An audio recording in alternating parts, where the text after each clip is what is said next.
Hi, we're here live at the Common, and I'm here with Fred, and he's here at the Common this year with the Jimmy Fund, Dana-Farber Jimmy Fund.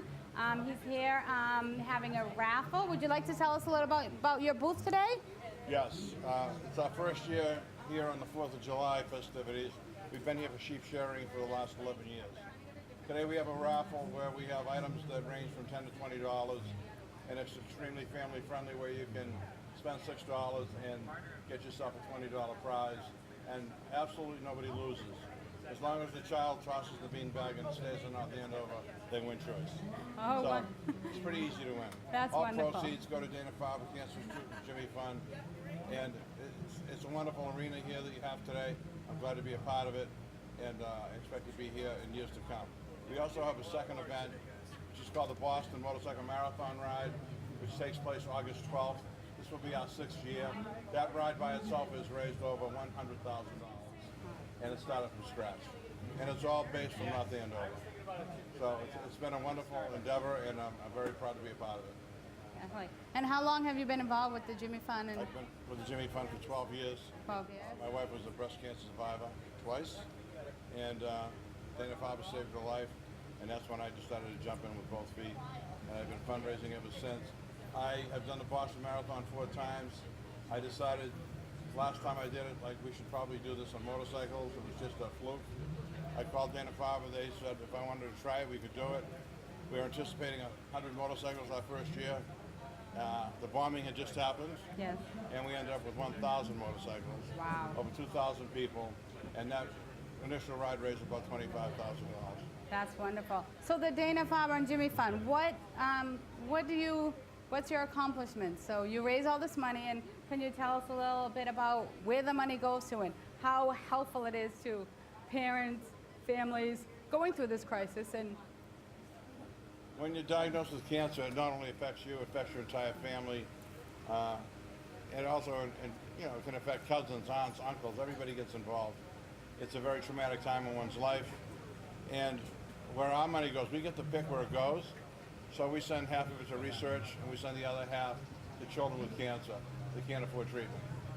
And that's where every dime goes, and that's where it will always go. And we have many sponsors. The first year we started, we just had a couple of small sub shops. Now we have Coca-Cola, we have Geico, we have Perkinelmer, we have some very large corporations that sponsor us. We've come a long way in 6 years. We've had as many as 1,528 motorcycles on an event, over 3,000 people. wow, that's wonderful. And yeah, you just want the families to know they're not alone. There's always someone there to help you, and great people like you to organize these events. It really makes it great for the families to know that get involved, you can help out as little as you can, as much as you can. There's information at his booth too if you would like to join one of the teams. Feel free to stop by the booth. You can get information. I'm sure more the merrier to help out with these causes. That's right. Everybody has been touched with cancer in one way or another, including myself. And this just is a way for us to give back. And as hard as it is, and it's very difficult when you're a volunteer, but you get it back in Trump at day's end. It's a wonderful organization. I'm very proud to be part of it. Thank you. Well, thank you so much. I'm so glad you're here this Thank you year for on the having 4th me. of July. Thanks so much. You're welcome.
next category and show them what you got.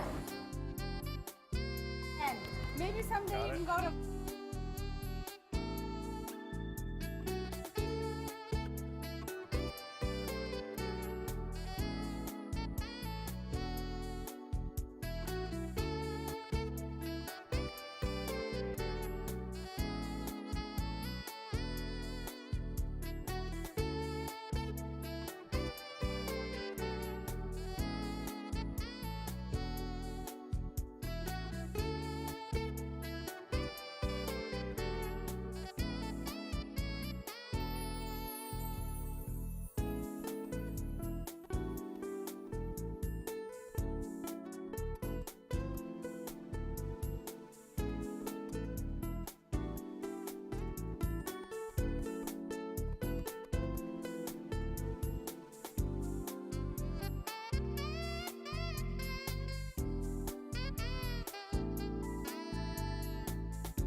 We're here at North Andover Common, and we are here with our pie eating contest champion. And what is your name? Alex. Alex. And what school do you go to, Alex? Franklin. Franklin, and you'll be in the 5th grade this year, upcoming year? Yep.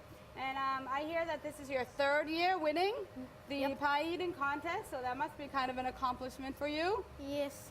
What got you into pie eating contests anyways?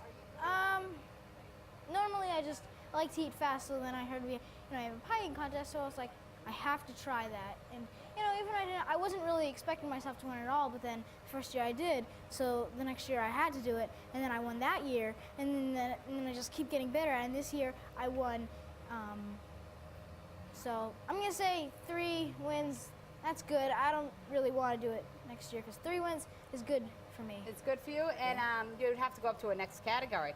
Maybe you'll see what happens during the year. Do you know the times? Have you changed your time each year, or do you know if it's been Yes, time? I think last year might have been around 3 minutes. This year was 1 minute. 2 years ago, I think it might have been around 5 minutes. Oh, so you've increased your time. You've decreased, I should say.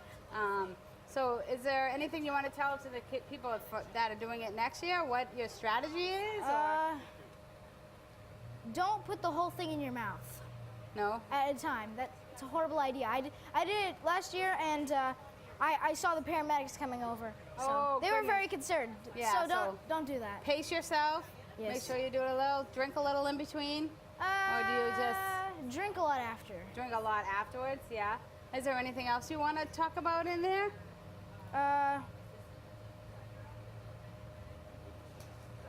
Subscribe to my YouTube channel. Yeah. YouTube channel? So what is your YouTube channel? I'm only gonna say subscribe, nothing else. Okay. You can say what it is. Super Turtle. Super Turtle. Do you like turtles? I don't know. I just called it that because. You just called it Super Turtle? I was thinking of something random. Oh, well, that is kind of random. Yeah.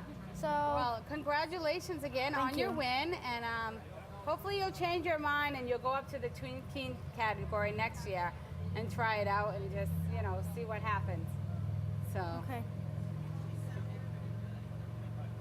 Okay. We're just gonna finish.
Hi, welcome back.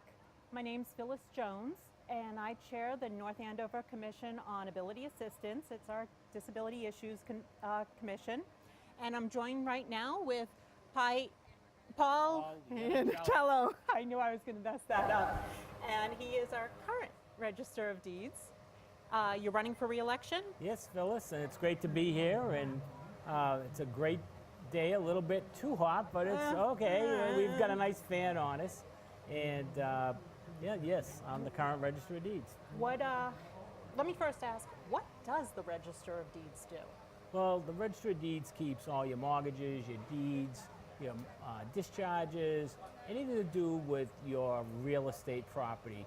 We house it at the Registry of Deeds. We preserve it. We make sure the records are maintained with integrity. And so if someone, for example, comes up and says, hey, I own the house. Yep.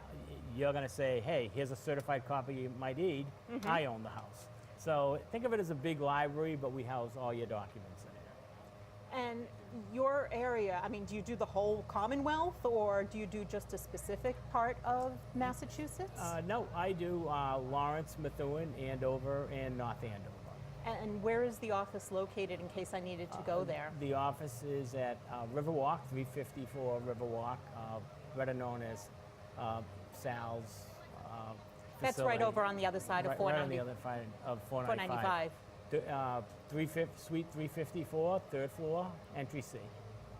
How long have you been the Register of Deeds? I've been there for 5.5 years. Why are you running? You like it? Well, I like it, and you know, I have. We've made a lot of changes to the registry itself. For example, we are now established a new customer service desk, which has been in place for 5 years. Okay. We staff it with 2 highly trained representatives. We also have bilingual folks there manning the area. We have a Spanish line for those people who have, sometimes have some questions and can't always articulate it the way it should be. So we have it in their, native tongue. We've redone our website. It translates into over 48 different languages. We run a very aggressive consumer protection piece. We're always out at our senior centers. We're out at town meetings. We're out at town halls. We do informational sessions on your homestead. We have like a one-stop homeowners resource center. You'd be amazed at how many scams are out there. And we stumbled upon it by going out to different, whether we're at a senior center or at a library. People come into us and say, hey, here's, I got this letter in the mail. For $83, they can give me a copy of my deed. And, I looked at it, I'm like, oh my God. And so, that happened about 4 or 5 years ago. And we've been out ever since.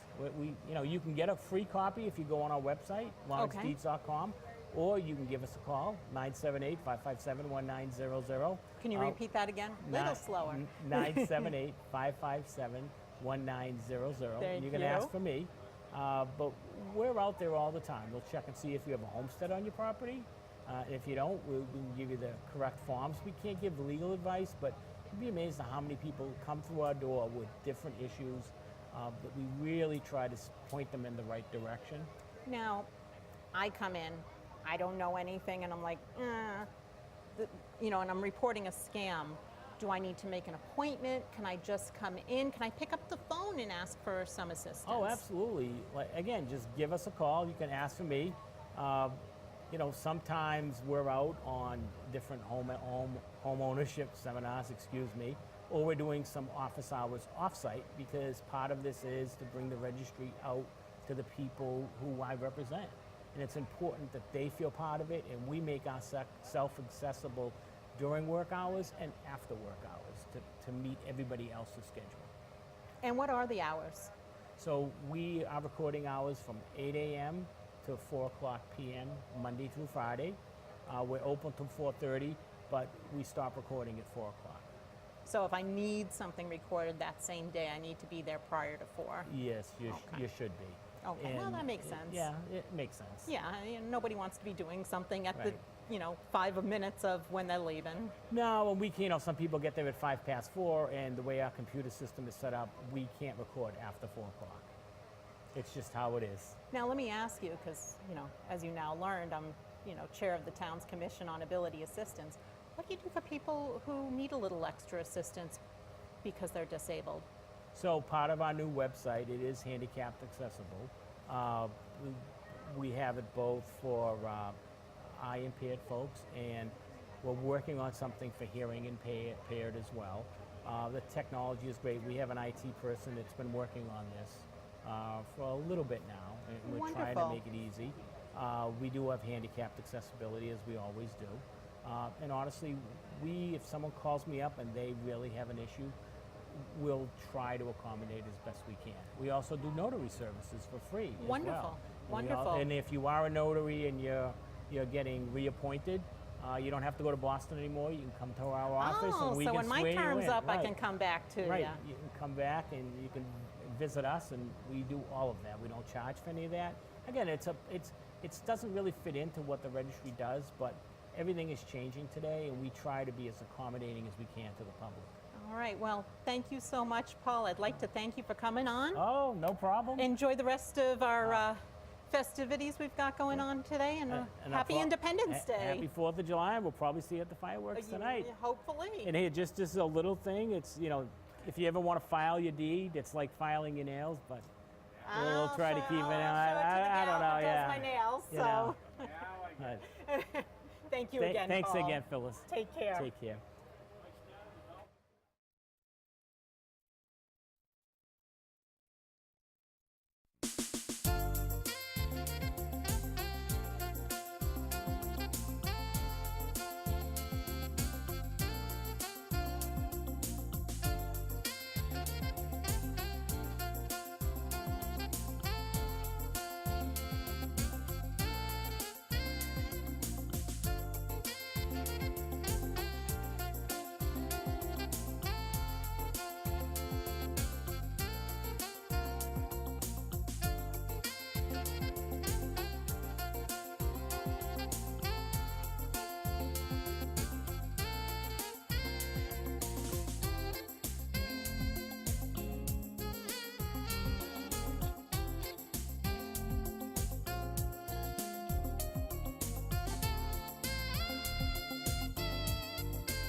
Hi, welcome back. I'm Phyllis Jones, and I'm joined right now by Abby Kowalski.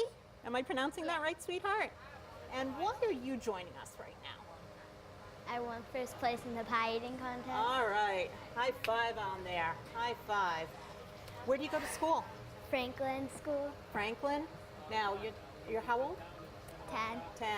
So are you entering the 5th grade, or did you just graduate? I'm entering the 5th grade. Oh, okay. My son's entering the 5th grade at the Atkinson this year. He was actually up there with you. You guys worked really hard. How was all that blueberry pie? Good. Good?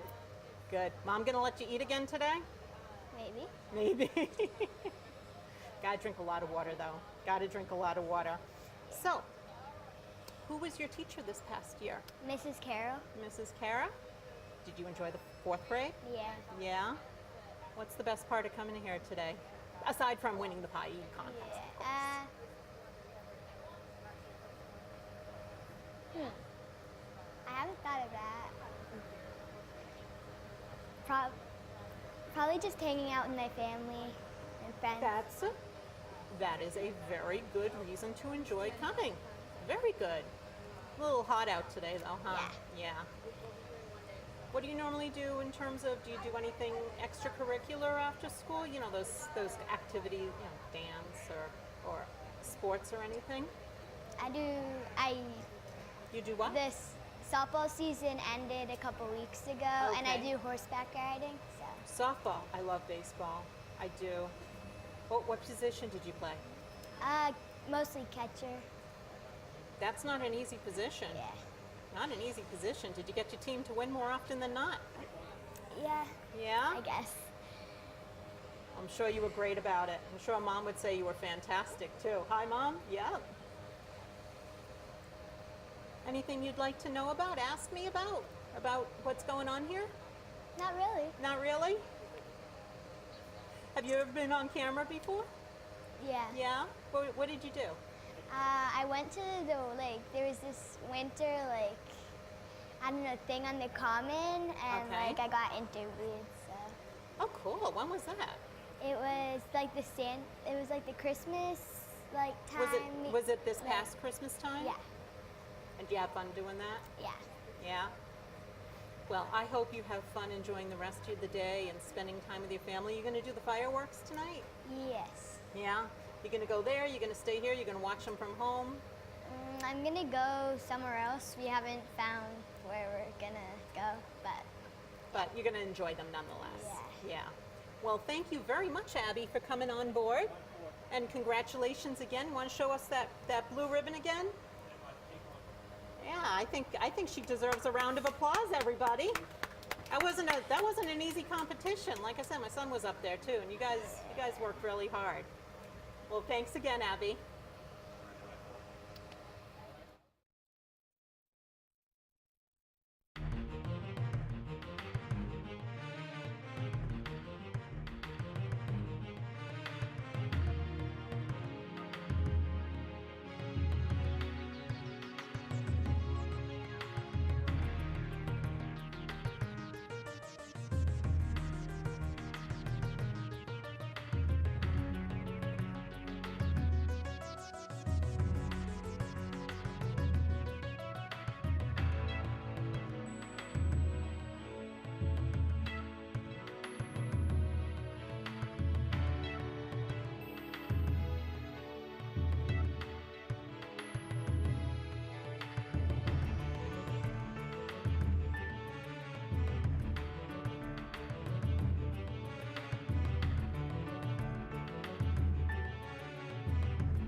most of.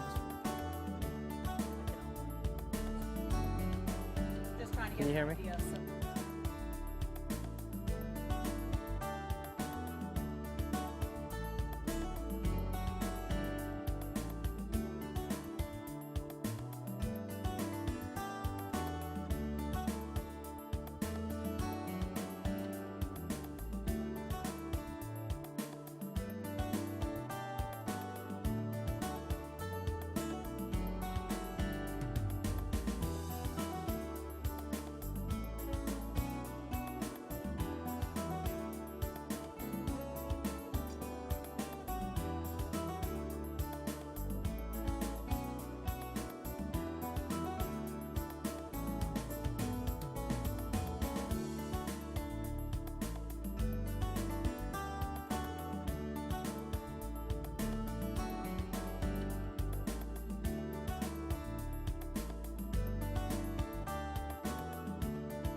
Hi, welcome back. I'm Phyllis Jones. I'm chair of the North Andover's Commission on Ability Assistance, if you missed me the first 2 times and you're just coming on board.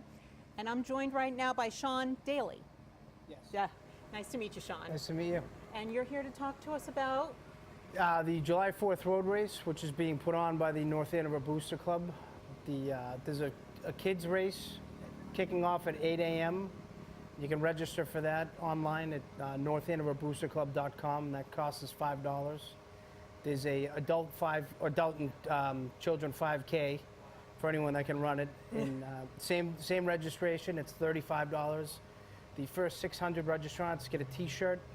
The first 1,000 get a medal when they finish, and the kids get a popsicle and a medal.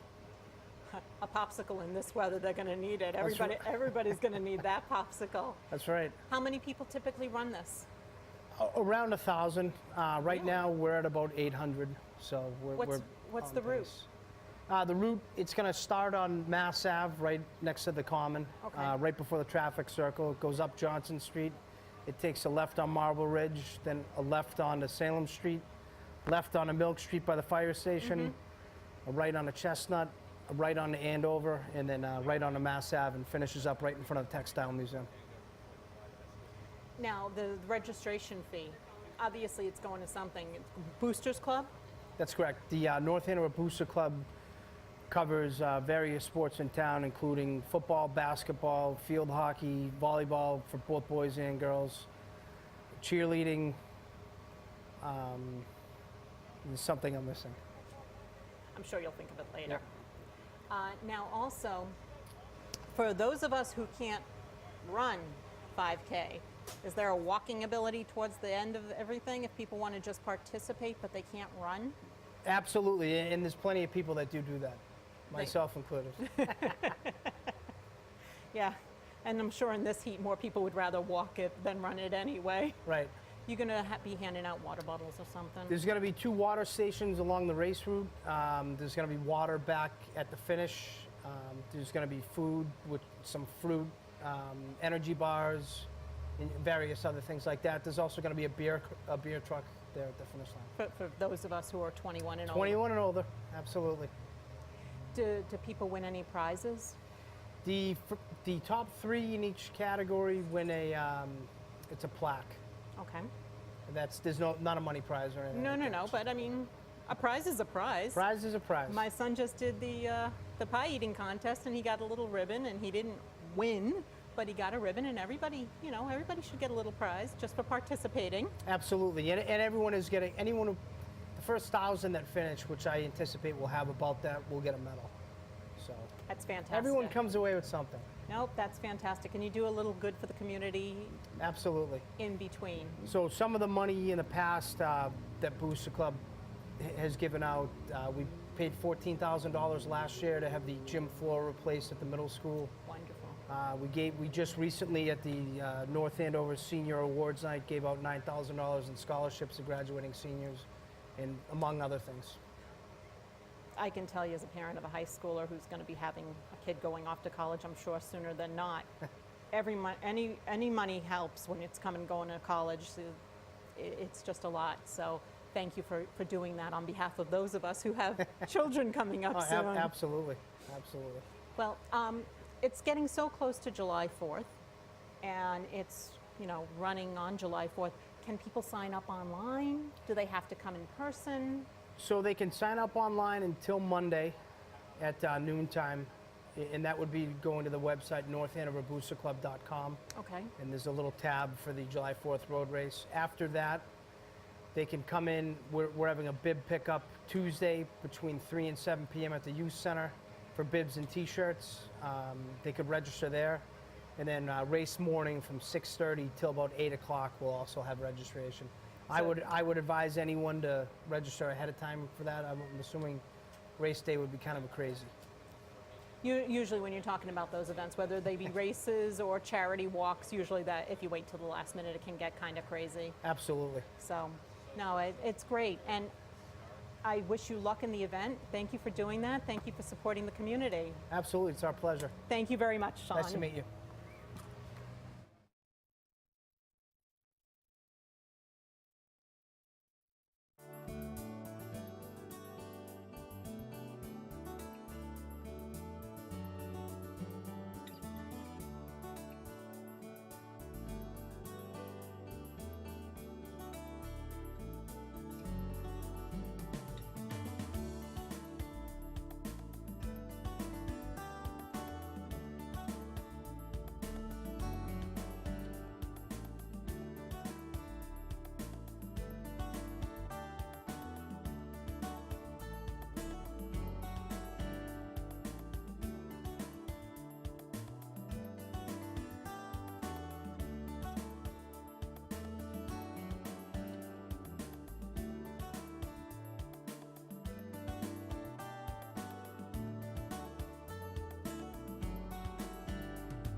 Hello, this is Jennifer Price, the Superintendent of the North Andover Public Schools. And for this segment of the Journal, I'm going to talk a little bit about this being my last segment of the Journal. I want to begin by saying thank you to the North Andover community. I've really enjoyed being your superintendent for the last 3 years.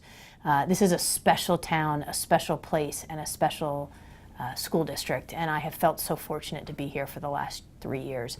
One of the questions that was actually asked of me at town meeting by Bill Callahan was, what would you say to the North Andover community about your time here? And I tried my best to answer that on the spot, but I've thought a lot about that question since I was asked it. And what I would like to say is, the future is really bright for North Andover, and specifically what I can talk about the North Andover Public Schools.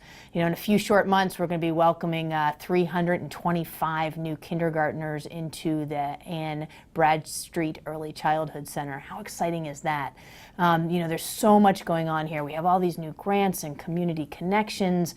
There's a lot of new and exciting curriculum happening. Things are really moving in the right direction. And I would say to you that there's work to be done. And I think specifically about the fact that we have a middle school that has the largest average class sizes, or at least one of the largest average class sizes in the state of Massachusetts. We desperately need a renovation and expansion of the middle school, and that's going to be a decision that the North Andover community has to make. As we've all talked about, that is going to require a debt exclusion override. There is going to need to be more money put into that renovation expansion of the middle school.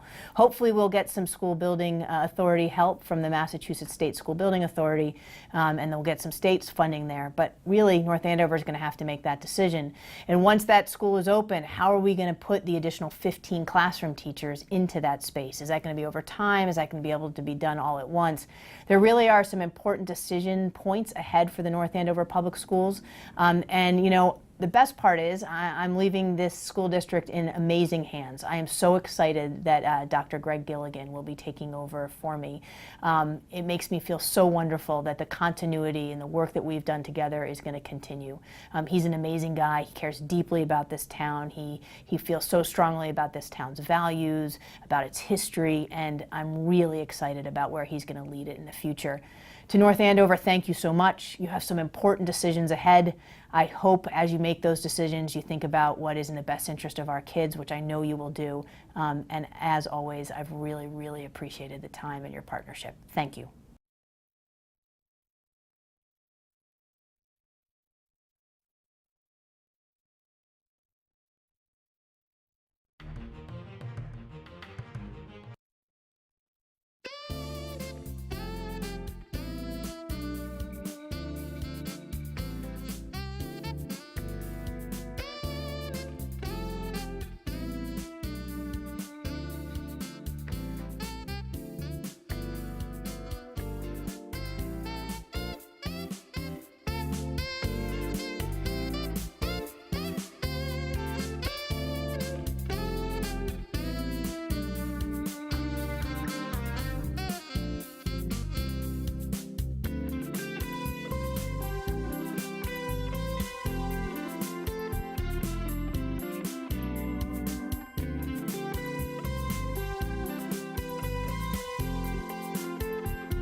Hi, welcome back. I'm Phyllis Jones, and I am joined right now by Officer Will Enright of the North Andover Police Department. Welcome.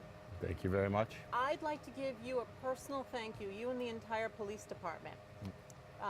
My commission, the Commission on Ability Assistance, we meet with you guys or in your community room once a month, and if it wasn't for you guys, we wouldn't have a home, so thank you very much. Yeah. Please pass that along to I everybody. will. Thank you very much for that. Now, you grew up here in town. I did. Born and raised. You came back. Tell us a little bit. You're the school resource officer at the high school?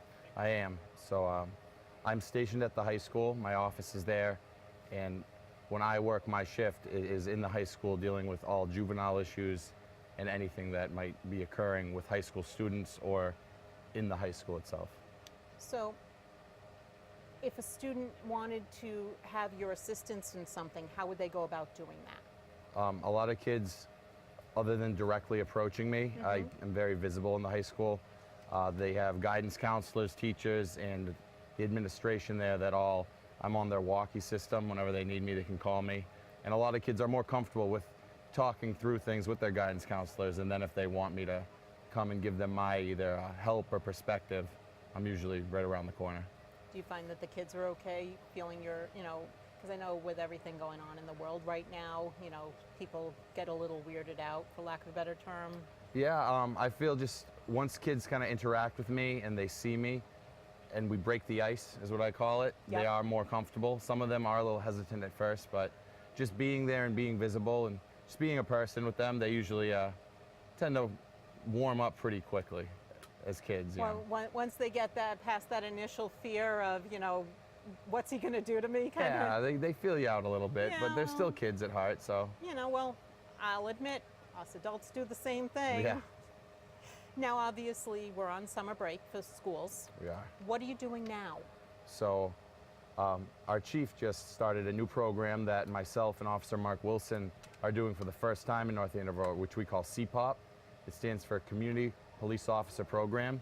And we're out in the community, like events like today, just trying to have positive interactions, talk to people, whether it be positive or complaints, negative, we'll field those and try to address them. But also it's just about being out there and letting people that can see us in a positive light, then instead of usually when we're called, it's for something negative when you call the police, yeah. Yeah, and obviously, you don't want to be associated with just negative stuff. Yeah. You guys do a lot of good for the community. Like I said, you give my commission a home, on Saturdays when we meet on about once a month. Yeah. And so a lot of people may not know that you guys are you're there. Yeah. You're not just out there fighting crime, but you're there in the community. Yep. And that's the tough part. Like on patrol, obviously, we get sent to the calls. When people call us, it's usually not very good or they're having a bad day. So I'm happy this new program, we're geared toward seeing you in your normal day, just being out there with you. Excuse me, I think I got a bug in my eye. Now you said about complaints, right? Yeah. So I'm complaining. What can you do about the weather? Well, we can explain to you that we can't do much about the weather. I'm kidding. Yeah, but no, in all seriousness, what are sort of the things that you're trying to, I understand it's a brand new program, but what are some of the things that you're trying to do to? So obviously, like I said, using our high school example, breaking the ice, it's kind of the same way with the community now. Breaking the ice with people in the community where they maybe are comfortable to give us crime tips about things they see, or even if it's parking complaints, if it's questions on law or things that they can do, bylaws or state laws, to be comfortable enough just to approach a police officer and ask it so they can get the answers or we can find them the answers. So that people aren't afraid. Yeah, or afraid and just would rather, like a lot of people are hesitant to walk up to us and ask us a simple question that we might be able to answer easily, and then that could be a big thing for them. Now, why did you choose working as an officer? So I have roots in this town. I call myself a townie. I love this town. And I always, going through college, I took criminal justice, huge interest in just in the field of helping people and in law. And this career I kept going in that direction, and I'm here and I love it. I've really grown into it. And you've been how long on the force? 2.5 years I've been out of the academy. Thank you very much for serving. People can't see it necessarily on the camera, but you've got on the shirt, you've got on the vest underneath. Yeah. We're walking around, we're all hot, wearing the cotton. So thank you very much for coming and doing this for us and helping to make our community a safer place. Well, I appreciate it. Thank you very much. Thank you so much. Thank you.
So these are my marathon medals, the Boston Marathon medals. This is last year's from the 121st Marathon 2017. And this one is from this year, 2018. It's the 122nd one. They're a little different. I actually like the new one a little bit more. You can see up here how the ribbon here is a little different, and also how it's attached to the medal. But they're about the same. They're kind of heavy and they're nice quality. And on the back you can kind of put your name and your time. I haven't done that yet, but I'm thinking about doing it. So they had Medal Monday like a week ago. So then I took these and I put it on Instagram, and it felt awesome. It was nice to have two Boston Marathon medals on at the same time. So I can't wait to get another one. Then I qualified for it in 2016. I was up in Maine at Sugarloaf Marathon, and it was quite amazing because I decided I'm going to go and qualify for Boston Marathon. So I trained with my awesome trainer. Her name is Deanna Pomfret. She showed me some ways to improve my times, and I had a phenomenal race. I ran it in 3 hours and 3:22:19, and I qualified for Boston, which was one of my greatest days in my life. And then the next year, which was last year, 2017, I went to do my first Boston. It was a little bit crazy, a little overwhelming. It was a lot of people everywhere, a little bit of sensory overload, but it was also pretty cool. It was a little bit warm, so I struggled. So I had to stop and walk, which I have never done in a race in my whole life, which was a little bit of a defeat, but I decided, but then and there I'm going to make it through, and I'm going to do it again next year. So last year we raised about $12,000 for my son, and this year we're about the same amount, $12,000 at this point. So it's a very emotional thing for me doing the marathons, because I like to push myself physically. I like performing, but I also like every single step I take for my son. His diagnosis includes he has a speech delay, he is not nonverbal, he has seizure disorder, he has low muscle tone and global developmental delay. A lot of the kids with his diagnosis don't make it into adulthood. So raising funds for him and other children like him means a lot to me, because it's my son. I can maybe change people's lives, including his. There's a cure. There's a scientist called Soda Hugby, and she's over in Texas, and she's actually found a cure for this. Probably the hardest part of the race for me, that pre-race, mentally getting yourself ready to go out and run in that type of weather, and thinking it was awful. Like, we were so cold, everybody was standing close to each other and waiting, and you feel like, why am I doing this? I want to go home. Like, seriously, I should be on my couch right now. But I had a good friend. Her name is Linda, and she also ran with me. She was in the same wave and coral as I was. So we stuck together, and we started running the first 3 miles together and kind of warming up and laughing and goofing. And then, I felt like kind of motivated. And then it was just kind of a mental thing. I just told myself that, this is just water, this is just wind, worst thing can happen. I can do this, I'm a good runner, I've been training for this the whole season. I put in hours and hours of training, of runs and strength, and I was like, I'm tougher than this. Coming there and being there for the first time was just a feeling that it's hard to describe, because this is, you're running the Boston Marathon, you're gonna come to the finish line, and it's like the people are cheering you on, and you do feel very special. I mean, no doubt about it. And you feel like, wow, all these people here cheering for me, And then so, yes, that was pretty cool. This year, it was cool, but it wasn't as cool because I already had done it. But what was cool this year was that a lot of people were out in the weather conditions, and I had some really nice friends that was out on the course, and seeing their faces, seeing my family, and seeing all the volunteers. That was a feeling that made me feel like, give me extra strength, I think, because of they're out here, they're helping me, they're supporting me, and they could be inside because it's raining right now. It's a lot of work. But once you finish that marathon and you are in Boston at that finish line, you're like, yep, I'll be back next year again.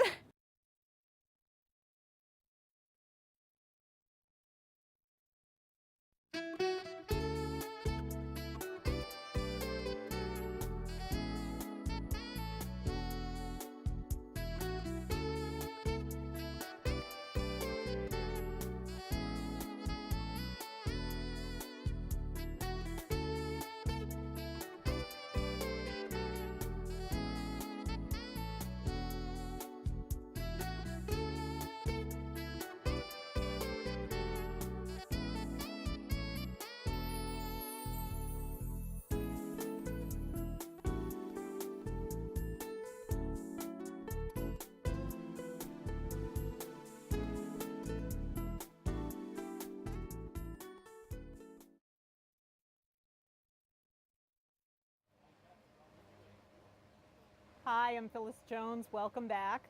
And I'm joined right now by Donna Fanoff. Yes.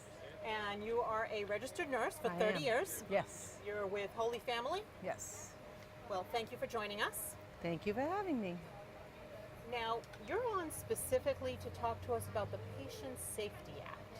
Correct. Can you tell me a little bit more about that? Well, this is state legislation to have limits on the number of patients that nurses are responsible in acute care hospitals to take care of at one time. Acute care. Meaning in a hospital where patients are acutely ill. I can tell you from my own personal experience, 2017, yeah, so it would have been last year, still at this point, my son was in the hospital at Tufts. So we relied heavily on our nurses. Yes. And my aunt is actually a registered nurse. She's retired now, but she's now also a registered nurse, so I know how important it is for nurses to have the right amount of patients. Absolutely. Absolutely. Because we all just want to do a good job and take good care of our patients. Exactly. Now, Patient Safety Act, state legislation. It is state legislation. How long has it been on the floor? Not sure. It's a ballot issue. And I know that it's been in California. They've passed this law since 2004, and it's working very well for the nurses there and mostly for their patients. Okay, so it's a ballot question. Is it coming up in September or November? November. Okay, so we've got plenty of time to learn a little bit more about it. Yes. And is there a website that you can direct us to? Or safepatientlimits.org. I know I'm putting you on the spot with a lot of these questions. That's okay. But you're educating me in the process. So, if you're educating me, you got to be educating them too. Well, that's great. How'd you get involved with doing this on a more personal level? Well, like I said, I'm a registered nurse in a local hospital, and I belong to the Mass Nurse Association, and I know they have been strongly promoting this, and I think it's important for people to hear the opinion of nurses that actually work with the patients at the bedside in the hospitals.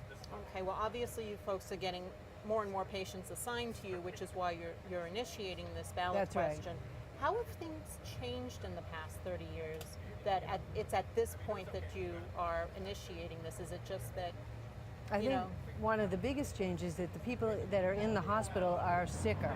Okay. And, so a nurse taking care of this many patients, if they're very sick, is difficult. And, to be doing all the patient care and giving all the medications, you really can only have a certain number of patients, especially if they're more acutely ill. On average, without this question going through, on average, how many patients do you take care of on your shift? Well, I work in a different department. I work in a department where we do procedures, so it's a little different.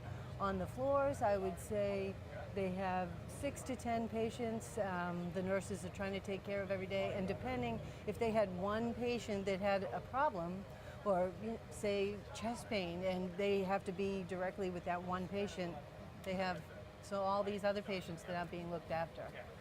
So. And if this ballot initiative passes, what would that bring the limits of patients down to per nurse? So it depends on how sick the patients are. Okay. And then the nurses can, I guess, decide if they can take on more patients that aren't as sick, and be able to do that in a safe way to make sure that they're giving all their patients the care that they need.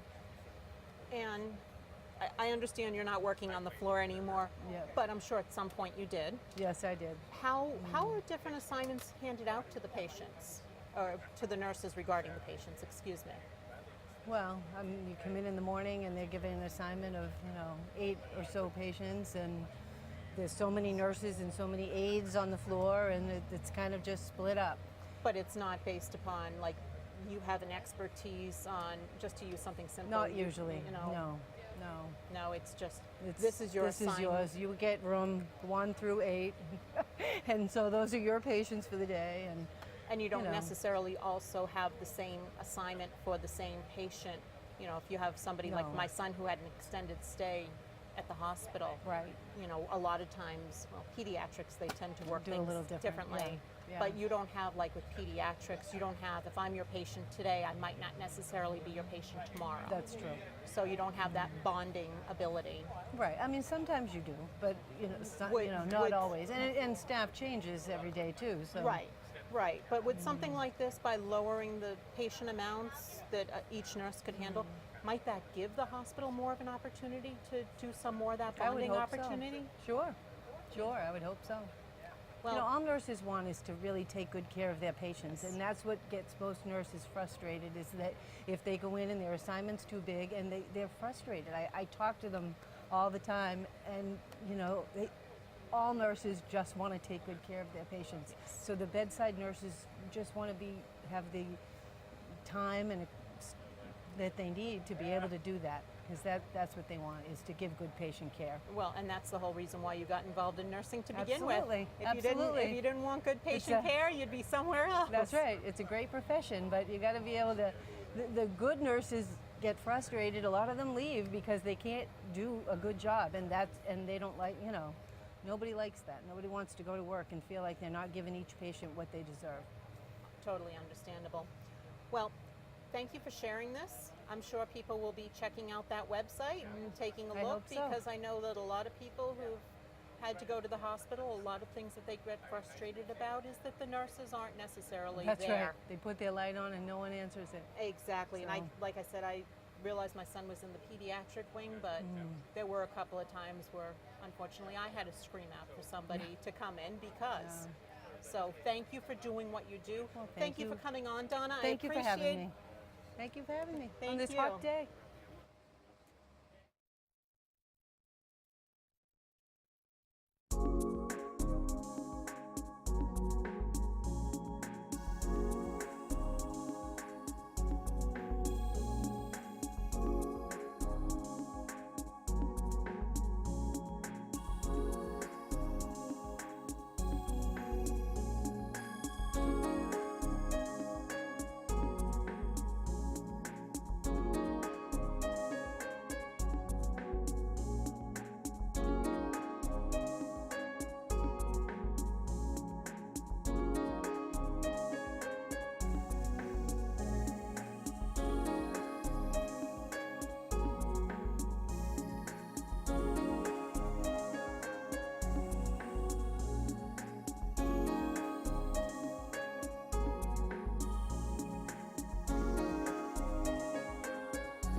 Hi, welcome back. I'm Phyllis Jones, and I am joined right now by Campbell and Megan. And I want to thank you both for coming on. Campbell, where do you go to school? Let me ask you first. Sergeant. You go to the Sergeant, and I think before we came on, you said you were 10. So did you just finish the 5th grade, or you just finished the 4th grade? I got to keep that right. My son is 10, and you know. Same with her. Yeah, same with her. Megan, why don't you tell me a little bit more? I just finished 5th grade at the Atkinson School, and now I'm going to the middle school. Congratulations. Thank you. How did you like your time at the Atkinson? It was good. It was good. Did you like all those phone calls from Mr. Landry? We got every single. Yeah. You're gonna love NAMS. My daughter went to NAMS. You're gonna love it. So there are a lot of good kids there. So you'll be fine. You'll be fine. Now you guys are here to tell us from the kids' point of view about the 5K road race we got coming up in a few days. Campbell, you've been doing this a little longer. You want to tell us a little bit? So we are both 10 years old. This is my 3rd year running it and her 1st year running it. The Johnson Street Hill is hard, but once you get through it, the race is just a breeze. It's okay. If you need to stop. If you need to take a break, it's okay, because there will be supporting people helping you through the race. If the 5K is too hard, there is a kids race once around the common for ages 12 and under. So you should come join the fun. Wonderful. Now, I see you wearing a t-shirt. Is this from this year's race, or is that from a pre? This is for this year's race, but this is a volunteer shirt, but it's the same thing in blue. It's the same thing in blue, so it'd be blue and white with the red as well? And it would have all sorts of stuff on the back. All sorts of stuff. Yeah, sponsors on the back. There's people who help sponsor and information about the Boosters Club and everything. And you're doing it again this year? Yep. Are you doing the 5K? Yeah. Yeah, good for you. Good for you. And Megan, what about you? My speech. What can you tell us about the 5K road race? So I think the whole road race is a great chance for North Andover and surrounding communities to get together to celebrate our freedom in a safe and healthy way. And this is the 40th year for the 4th of July race, and every year it's great to see the community come together for this event. Now, let me ask you first, Megan, why'd you decide to get involved, you personally? Because my dad runs it. My dad helps out with the race and stuff, so he just asked me to run it. And you were being a good daughter. Yeah. Yeah. And I've run it. I've been running it with my dad, but he's had a back injury, so he's not running it anymore. So you're doing it in honor of your dad? I'm doing it with my aunt and a couple friends. Oh wow, that I think it takes a lot of courage for you guys to do 5K running This is my first time not doing it with my dad. I'm sure he's very proud of you for still doing it. Yep. Is Dad off there? You want to wave hi to Dad? Hi. Hi. Is your dad out there? Right there? You want to wave hi to Dad? Well, to both of your dads, I got to say, you girls are very brave to come on. Not a lot of people can do this. Yeah. So we should all go out there and cheer for you on July 4th. Yeah. And what time does the race start? 8:30. 8:30. Although the kids' race starts at 8. 8? Okay. I don't know. All right. Well, Campbell, Megan, thank you so much for coming on. Good luck with the race. Thank you. And thank you for coming on board and telling us all about it. Thank you. Thank you.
Welcome back. I'm Phyllis Jones, and we're just going to be wrapping up the show today. I'm going to be speaking because I don't have a teleprompter.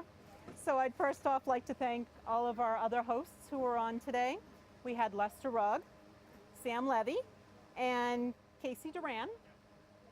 And we had backstage, I'm looking right at him, Nick Kissel, who is a student here in town, and he's been helping out a lot, doing some background work and helping on the cameras. We still have going on here, even though we're not going to be live and doing interviews, we still have going on the cornhole. Tonight at NAMS, we have at 9 o'clock, we have the fireworks, and the food vendors will be here until about 9 o'clock as well. I'd also like to thank the festival committee for putting this all on, and their sponsors and partners, Pentucket Bank, Wheelabrator, Stop and Shop, Butcher Boy, Urgent Care AFC, and Lowell 5. And on behalf of everybody here at North Andover CAM, thank you for joining us, and we'll see you again.